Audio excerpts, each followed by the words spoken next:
A day in my life as a full-time mom na umaasa lang sa asawang seaman. Hehe, eme, awan tikas guys. Maga kong nagising guys at naligo. Yan, sumasayaw si Inday kasi hindi tayo maglalaba ngayon kasi may lalakarin tayo.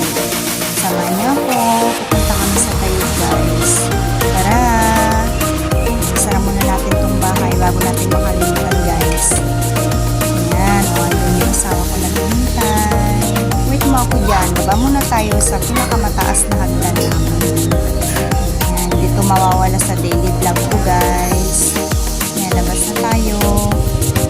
Yan, kasi naghihintay na yung boyfriend ko. Yan, alis na kami guys. Sakay na tayo sa motor. Nakita namin yung nagtitinda ng gulay. Yun. Samahan nyo kami guys. Tara! Ito yung way namin papuntang Tayug.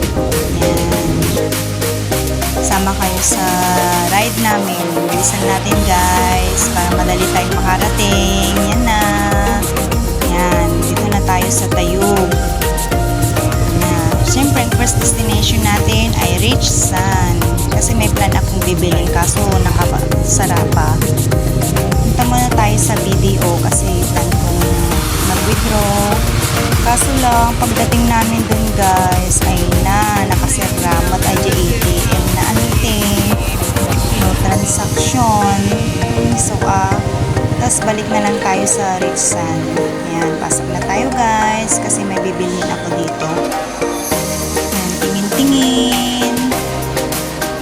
Tayo guys.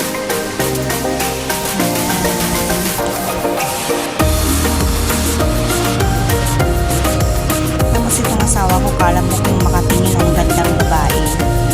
Yun lang pala. Spray paint lang pala. Ayan. Ano mo, namimili kasi kami dyan ng kulay na maganda para sa pipinturahan namin. Surprise muna kung ano yun.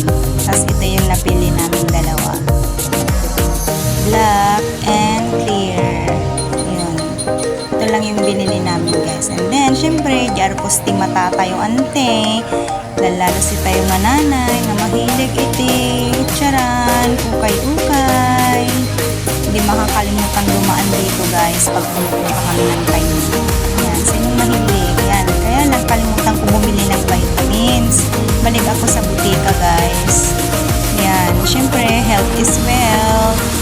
Yan, bumili lang ako ng vitamins ng mga kids. Tapos ito na yung natira sa 1,000 ante. 200 na lang. Bilis talaga ng pera. Pero di bali, importante naman ang vitamins. Tapos pumunta ako kay kuya. Pinaayos ko yung relo ko. Yan, hi kuya. Ayaw man lang tumingin. Tapos nakita ko itong hindi ko alam kung si ate o si kuya. Basta alam niyo na yun. Hehe. Yan, kaso lang ang usok naman, bagong ligo pero naligo din ako sa usok. Kaya lang naakit ako sa amoy ng niluluto niyang rolling barbecue. Yan, si kuya tinulungan ko na siyang magpaypay kasi nagmamadali tayo guys. Yan, dito yung experience namin sa Tayug.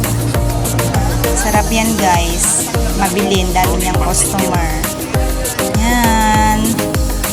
Ito muna yung vlog natin sa ngayon guys. Yan, nag-enjoy kami dito. Salamat kay ate kuya. Napakabait niya. Yan. See you again on my next vlog. Salamat sa panunood.